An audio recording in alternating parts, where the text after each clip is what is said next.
789회 옥설타임즈쇼 2024년 6월 29일 이논리 국제유통자본론은 시장, 거래량, 데이터이다. 유통자 중심 유통가치, 생산가치. 파이낸셜 타임즈, 그 다음에 잉글랜드은행 BOE, 천재 전명훈, 김용, 정몽주, 박정희 대통령 애국선열 조상 권리위원회, 이런 제목입니다.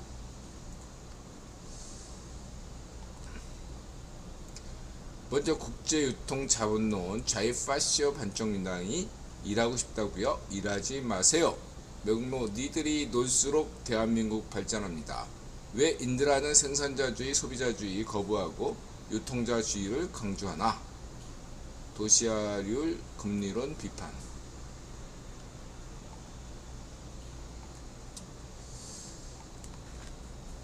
인드라가 지난번에도 그 몇 년 전에도 언급했지만 주말마다 비가 옵니다. 신의 뜻인지 이번의 기후 조정인지 알 수가 없죠. 다만 인드라는 늘 오늘도 몇 번 까먹었어요. 오늘도 한 번 더 얘기하겠습니다. 예수님 고맙습니다. 부모님 고맙습니다. 미나야 진짜 고맙다. 그 다음에 나타샤, 이름을 괜히 얘기했네. 그리고 애들아 힘내자. 그 다음에 대럭주 고맙다. 그 다음에 이제 우리 이웃님들 진심으로 고맙고, 인드라가 아는 모든 지인분들 고맙습니다. 소리가 안 나요?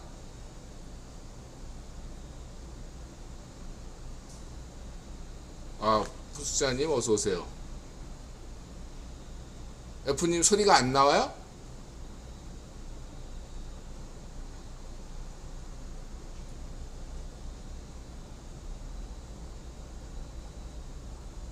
다른 분도 확인해 주세요. 소리 나옵니까?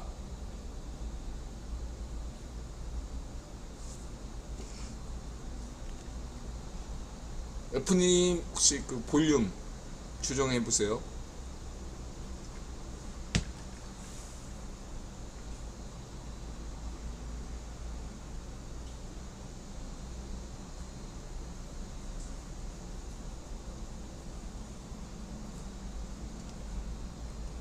다른 분들은 괜찮죠?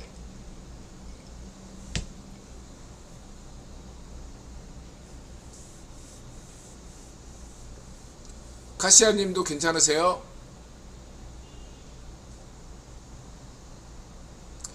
지난 방송에서 계속 끊기기 때문에 인드라 방송에서는 무슨 일이든 일어날 수 있잖아요. 네, 말도 안 되는 현상이 늘 있잖아요. 그러니까 캠파이어님 어서오세요. 네. 그래서 F님 소리 들리시나요?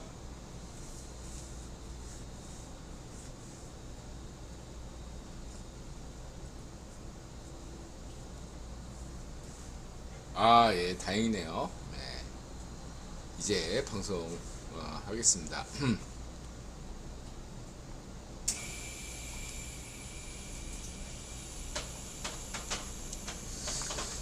인드라 국제유통자본론은 첫 번째 존재론, 시공간에 제한함이 없는 대량 거래. 두 번째 인식론, 시공간에 제한을 두는 모든 종교론, 정치론, 경제론에 대한 반대. 세 번째 실천론, AI 시대에 대응한 인류는 노동가치론에서 상승가치론으로 가야 한다. 그래서 이제 질의 주신 분은 이제 솔로 경제성장 모형, 이거를 과학기술 혁신,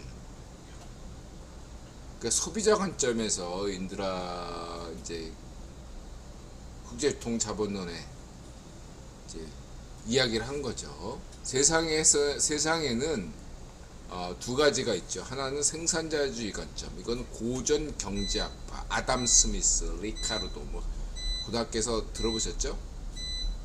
그런 사람들이 이제 주장하는, 그 막스가 주장하는 게 생산자주의. 그리고 그런 가치를 내세우는 게 노동가치설이고요. 그 다음에 이제 오스트리아 학파, 한계효용 학파, 역시 교과서에서 배웠죠. 그러한 사람들이 주장하는 것은 소비자주의 관점인데, 이분은 이제 소비자주의 관점으로 이야기하고 있습니다. 근데 이제 인드라의 국제유통자본론은 생산자도 아니고 소비자도 아닌 유통자 중심 관점이죠. 그런 관점에서 여러 가지 의문이 있을 겁니다. 왜냐하면 전 세계에서 세계 최초로 인드라처럼 유통자주의 관점을 이야기한 사람이었고, 그런 유통자 관점에서 자본 경제를 규정하는 사람도 인드라가 세계 최초죠. 뭐 대부분 세계 최초죠, 인드라가. 자화자찬. 네. 아무튼 그러면 국제유통자본론이란 무엇이냐 라고 했을 때 어떤 구조를 얘기하는 거고, 근데 이 국제유통자본론은 뭐 하늘에서 뚝 떨어진 게 아니고, 인드라가 수메르 경제사론을 이제 연구하면서 국제유통자본론을 정립하게 된 것이죠. 그래서 여러분들이 다시 한번 확인하셔야 되는데, 수메르 경제사론에서 인드라가 가장 강조하는 게 무엇이죠? 네, 가치예요, 가치. 화폐와 우리는 돈의 가치, 가격, 이건 어떻게 결정됐을까? 지금까지의 어떤 가치, 가격에 대해서는 어떻게 설명합니까? 생산자주의 관점에서는 당연히 노동가치설로 설명합니다. 그렇죠? 반면에 이제 소비자주의 관점에서는 교과서에서 보듯이 만족도, 빵이 아무리 맛있어도 계속 먹다 보면 질리잖아요. 그렇죠? 한계 효용의 법칙, 그런 가치를 설명합니다. 인드라는 이 두 가지가 모두 일리가 있다고 생각하면서도 한편으로 마치 물리학의 현대 물리학에서 빛을 설명하는 파동과 입자처럼 동전의 양면이 아닐까, 이런 관점에서 유통자 관점을 정립하게 된 것입니다. 여기서 가장 중요한 게 뭐냐, 수메르 경제선에서 핵심은 어떻게 화폐가 탄생했는가 하는 거죠. 기존의 경제사의 설명은 조개 껍데기로 설명합니다. 그리고 밑에서 위로, 다시 말하면은 동네에서 물물 교환하다가 그것이 확대되니까 점점 규모가 커져서 국가 규모로 시장이 형성됐다, 이런 설명을 하고 있습니다.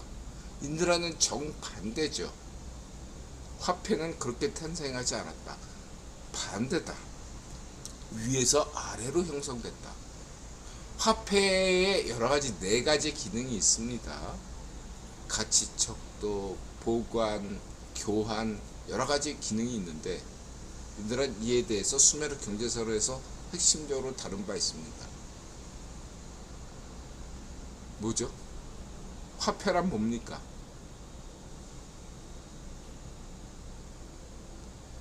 절대 가치가 아닌데 마치 절대 가치 있냐 하는 상대 가치입니다.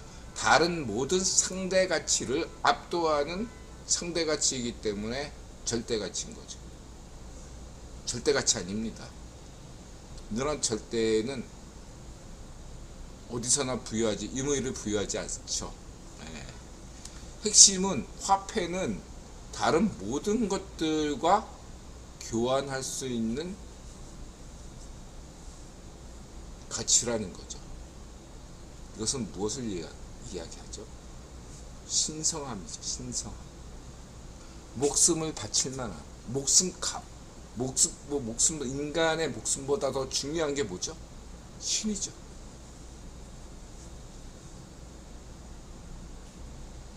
화폐의 최초 탄생은 신에서 비롯한 겁니다. 수멜에서 달신 난나를 상징하는 것이 뭡니까? 금이 아니라 은이죠. 그래서 은이 쓰였는 겁니다. 은의 시대. 은의 시대였죠. 금은 나중에야, 태양신이 뜬 다음에야 금이지, 수메르 시대 때는 은이 최고였어요. 은의 시대였습니다. 그러면 이 은이 왜 중요합니까?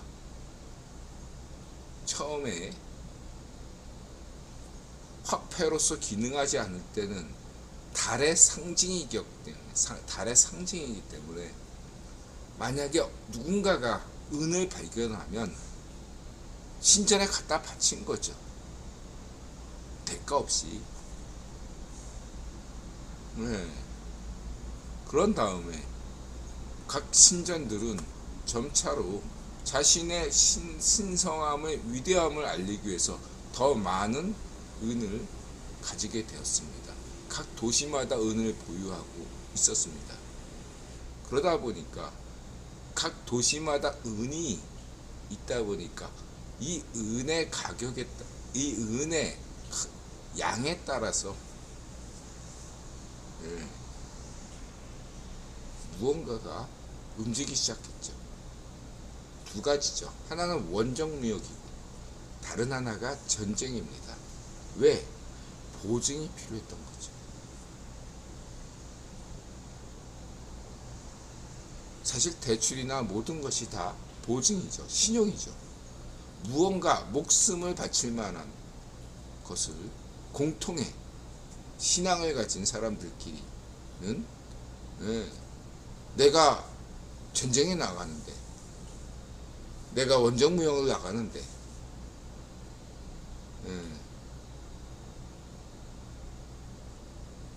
무언가 대가를 원하지 않지만 그래도 뭔가 이렇게 처음에 시작은 그랬을 거라고요. 근데 그게 반복되다 보니 점차로 목숨값, 신앙값이 생긴 거죠. 그게 화폐의 시작인 거죠. 화폐는 밑에서 시작한 것이 아니라 인간의, 인류의 정신적인 데서부터 시작한 겁니다. 사치품에서 시작한 거예요. 고가에서 시작한 거예요. 고가에서 그것이 정해진 다음에야 수멜에서도 맥주값, 사람의 일한값이 자잘하게 나눠지기 시작한 거죠. 기준은 사람의 목숨값인 거죠. 신앙값인 거죠. 수치화한 겁니다. 근데 그 당시엔 어설펐죠. 데이터가 형편없으니까. 근데 그것이 시장경제 출발인 거고. 그럼 자본경제는 뭐냐? 시장경제. 지금 좌익파쇼 반쪽 정은이 압제하는 북한도 시장경제예요. 그 시장경제를 망치는 게 공산주의 경제인데, 시장경제 없이 공산주의 경제 없습니다. 막스, 레닌, 어떤 것들, 이론들 다 참고해 보십시오. 시장경제 자체를 부정하는 건 없습니다. 그럼 시장경제 정의를 대체로 내려야 될 거 아니에요. 그리고 시장경제의 기원이 어디인가 설명해야 될 거 아니에요. 막스는 이런 설명을 못하고 있습니다. 세계 경제학자들이 시장경제가 어디서 기원했는가, 이거에 대한 제대로 된 설명을 하고 있지 못하다. 인드라만이 설명하고 있습니다. 수멜에서 시작했다. 화폐 어디서 시작했냐? 조개 껍데기에서 시작한 게 아니다. 이렇게 강조하고 있죠. 그러면 이거는 역사적인, 경제적인 관점의 수메르 경제사론이라면 국제유통자본론은 구조, 오늘날 세상이 어떻게 흘러가고 있는가, 오늘날 자본주의라고 표현하는 것은 이 나라 반대하고 있죠. 자본경제라고, 시장경제와 자본경제로 표현하고 있고 자본주의라고 표현하고 있지 않습니다. 이데올로기가 아닙니다. 자본경제는. 그걸 이데올로기로 삼는 것은 이미 역사적으로 100년 전에 이미 파산한 좌익 파쇼 공산주의의 이데올로기에 불과하다. 공산주의는 이데올로기예요. 역사적으로 파산한 이론입니다. 그 이데올로기로 삼는 것, 모든 것 이건 자본주의 탓이야. 이런 표현을 쓰고 있죠. 여러분들은 남 탓이죠. 자본경제를 제대로 이해를 못한 것입니다. 인드라는 그래서 구조적으로 이렇게 정의하죠. 시장경제는 무엇인가? 대량 생산과 대량 소비가 가능한 경제. 자본경제는 뭐죠? 대량 생산과 대량 소비가 늘 가능한 대량 유통 구조. 여기서 핵심은 시장경제와 자본경제의 차이는, 시장경제는 한시적으로만 가능한 구조라면 대량 유통 시스템이, 자본경제는 늘 가능한 구조라는 것입니다. 이 차이가 시장경제와 자본경제의 차이일 뿐입니다. 다른 게 없어요.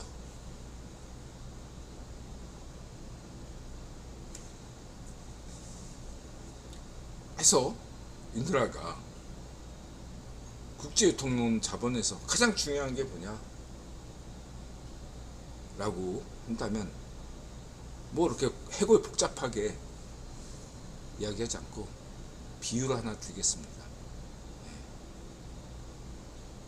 숨만 쉬어도 돈을 벌 수 있습니다. 그것이 자본경제입니다. 숨만 쉬어도 돈을 벌 수 있다. 숨 쉬는 게 노동입니까? 일하는 거예요? 아니에요. 그렇죠? 숨 쉬는 게 소비입니까? 아니에요.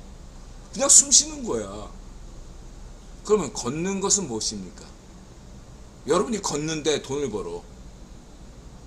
그거는 일하는 겁니까? 소비하는 겁니까? 여러분이 걷는 게 일하는 거고 소비하는 겁니까? 아니잖아. 근데 걷는 것만으로 돈을 벌 수 있어. 이걸 뭘로 설명할 거야? 기존의 생산자 관점, 소비자 관점은 이걸 어떻게 설명할 수 있어요? 숨만 쉬어도 돈을 벌 수 있다. 걷기만 해도 돈을 벌 수 있다. 인드라 세계 최초 유일한 유통자 관점만이 이걸 설명할 수 있습니다.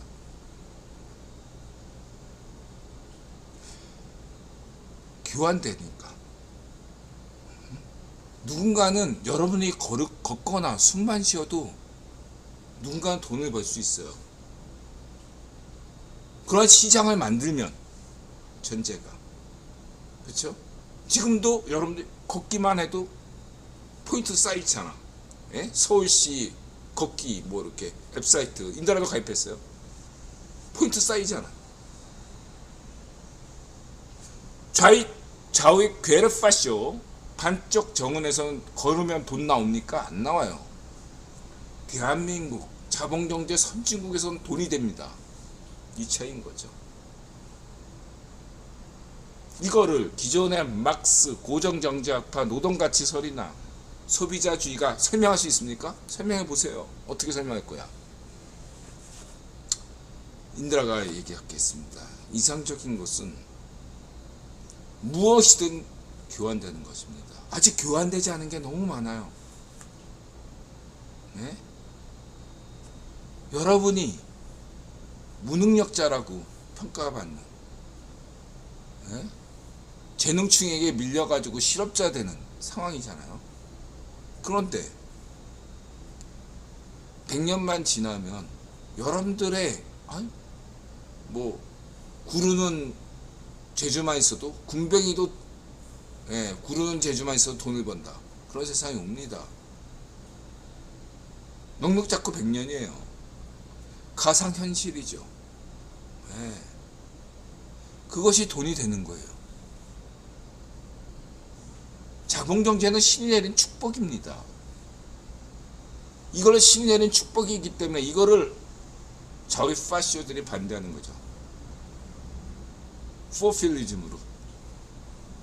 인드라 말이 틀립니까? 논리적으로 반박해 보세요. 교환 경제는 언제 어디서든 누구든지 즉시 교환 가능하면 됩니다. 무엇이든지 여러분이 가진 모든 거를 다 교환할 수 있는 거예요. 그리고 그 가치가 적정해야죠. 그 가치를 적정하게 평가하는 것이 무엇입니까? 노동가치설입니까? 소비자 만족도입니까? 아니죠. 수요와 공급.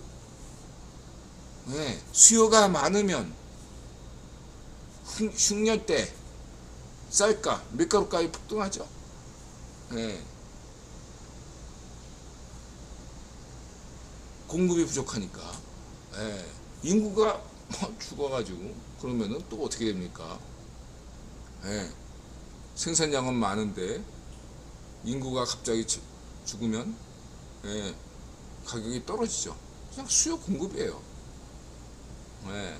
이제까지 왜 이런 거 알면서도 못하냐? 데이터가 부족했기 때문이죠. 하면 앞으로는 어떻게 되냐? AI 시대, 양자 컴퓨터 시대는 이걸 다 계산할 수 있다는 거예요. 수치화할 수 있다는 거예요. 여태까지 경제학은 아직 과학이 아니에요.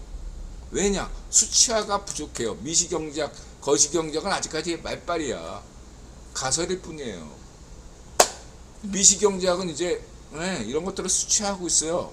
한 100년 뒤 되면은 양자 컴퓨터 시대가 되면 제대로 연산이 되겠죠. 근데 우리가 생산자 부문에서야 데이터가 그냥 농노제야.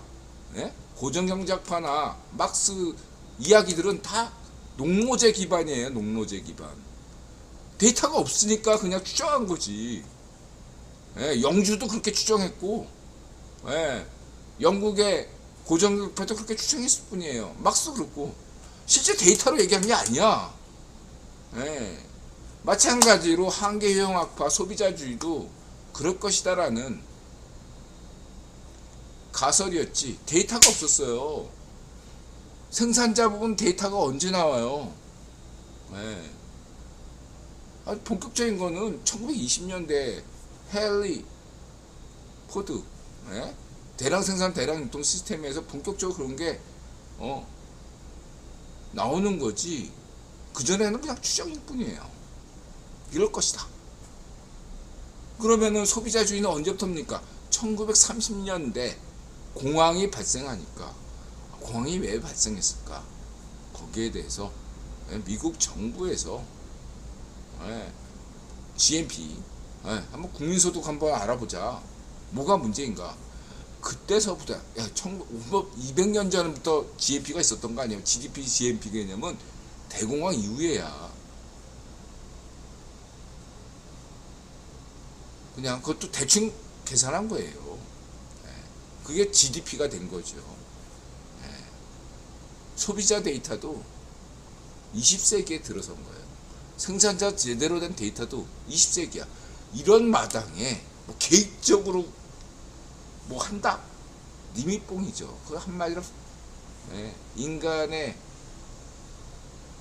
만연이고 저의 파시어들의 언제든 정치발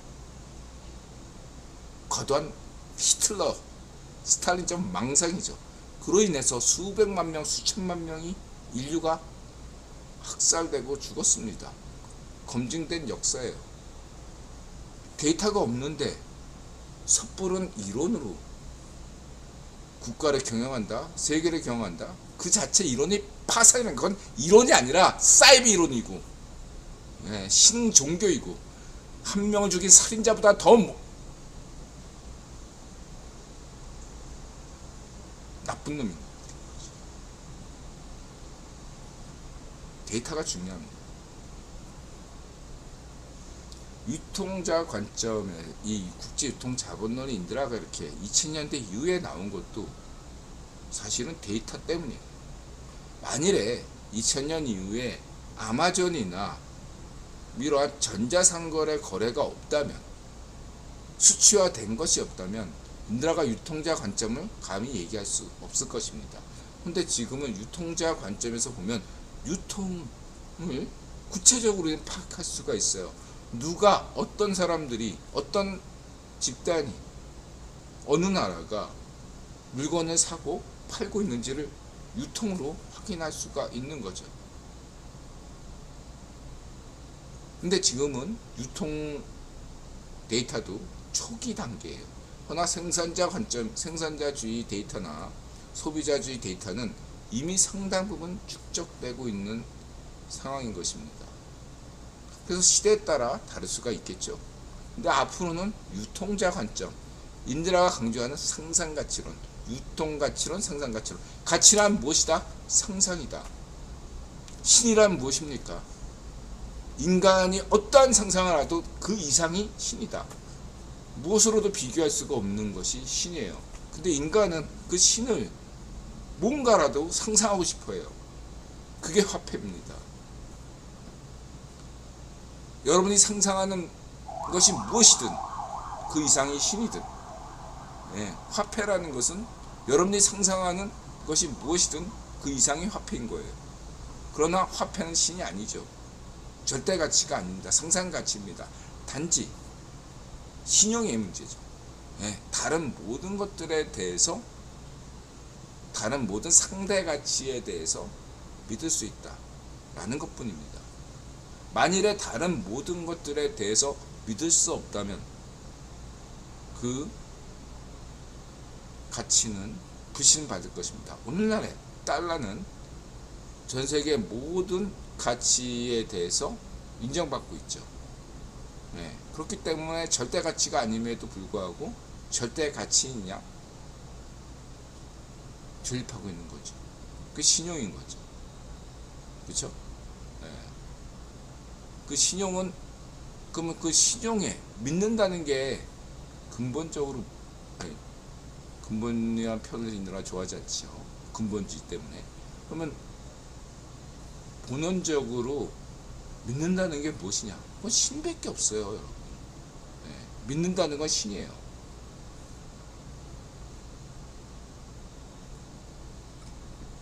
안드로메다님 어서 오세요. 이게 인드라 국제유통자본론의 핵심이다. 그래서 정리하면 국제유통 수메르 경제선언에서 가장 중요한 것은, 화폐의 시작은 믿는 데서 시작했다. 신용에서 시작했다. 그것이 화폐의 출발이다. 목숨값, 신값이다. 우리가 흔히 얘기하듯이 돈으로 살 수 없다. 맨날 이런 표현 하잖아. 돈으로 생명을 구할 수 없다. 돈으로 환경을 구할 수 없다.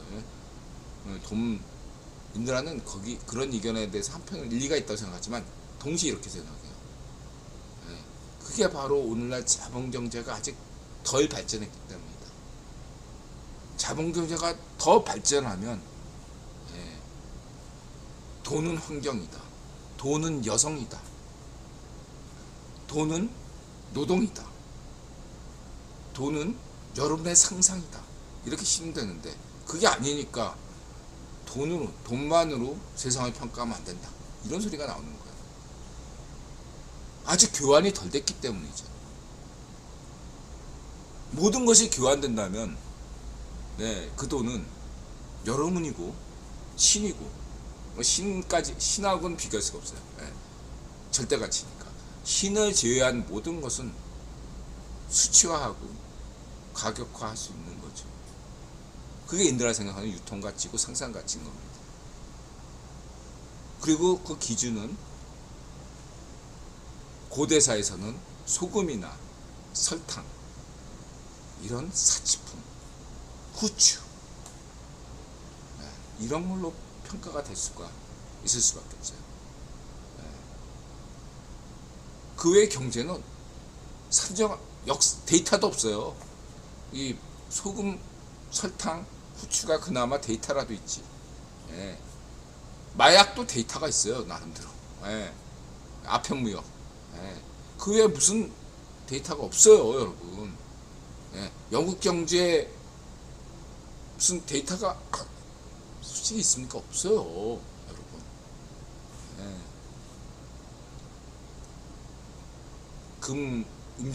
금의 유동성 왔다 갔다 하는 것만, 거래량만 있지. 20세기 들어서 다 된 거예요. 생산량이든 뭐든. 이걸 아셔야 됩니다. 그래서 인드라는 오늘 주제 국제유통자본론은 시장 거래량 데이터입니다. 아직 데이터가 축적이 안 되고 있어요. 그러나 AI 시대에, 양자컴퓨터 시대에 본격적으로 들면 수치화되기 때문에 비약적인 발전이 가능하고, 지금은 경제학은 과학은 아니지만 향후 50년 뒤쯤 가면은 과학으로 인정받을 수 있을 거라고 저는. 양자 컴퓨터 시대가 본격 전개하면 그때서야 경제학도 과학으로 평가될 수 있지. 지금은 그냥 사회과학의 일부, 학문일 뿐입니다. 그리고 국제유통 자본론에서 중시하는 건 시장이죠. 거래량이죠. 왜? 수익률이 중요하지 않습니다. 그건 생산자주의 관점에서 수익률이지, 국제유통자본에서는 유통 자체, 시장 자체가 중요한 겁니다. 수익률은 따라오는 거지. 네. 누군가가 수익률이 좋으면 누군가 수익률이 나쁜 겁니다. 그렇죠? 네. 시장 전체로 보면 수익률은 항상 균형적이에요. 네. 누군가 수익률이 좋으면 누군가 수익률이 나쁠 뿐이에요. 모두가 수익률이 좋을 수는 없어요. 그렇죠? 네. 그거를 기존의 생산주의 관점, 막스주의 관점에서는 늘 얘기하는 게 자본경제가 언제 파산하나, 이자율이 0으로 되기 때문에, 수렴하기 때문에 자본경제가 파산한다, 이런 헛소리를 하고 있죠. 아니다. 네. 인들은 오히려 이렇게 얘기하죠. 네. 양자 컴퓨터 시대가 되면 이자율은 마이너스가 제로이거나 마이너스가 될 수밖에 없다. 네. 이렇게까지 얘기합니다. 수익률은 중요하지 않습니다. 인드라가 중시하는, 국제유통자본론에서 중시하는 것은 시장 규모, 거래량입니다. 예. 더 많이 거래할수록, 더 많이 교환될수록 좋은 겁니다. 그래서 국제유통자본론에서 가장 반대하는 법이 반대하는 것이 독점이에요. 독점.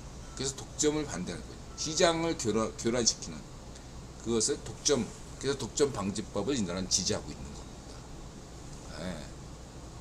독점 방지, 국가 독점, 일개 기업 독점, 이거에 대해서 인들하는 경계하고 있죠. 그래서 좌익 괴뢰파쇼, 우익 괴뢰파쇼들이 특정한 산업을 독점하는 거에 대해서 반대하고 있죠. 왜냐? 국제유통론 관점에서 보면은 좌익 파쇼들이, 그럴 만한 능력도 안 되는 놈들이 특정한 산업을 독점해온 우익 파쇼, 푸딩처럼, 혹은 지금 우익 파쇼 럼프처럼, 좌익 괴뢰파쇼 반쪽 정원처럼, 좌익 파쇼 반쪽 미당 문전비, 우익 파쇼 제국, 이런 쓰레기들이 경제를 망치기 때문이죠.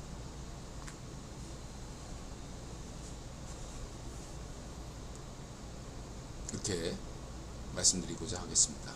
그래서 국제유통자본론에 대해서, 인드라가 세계 최초고 최초 이론가니까 질문 주실 분들, 인드라가 화장실 갔다 올 동안 혹시 궁금하신 분들 질문 주시고, 없으면 다음으로 넘어가겠습니다.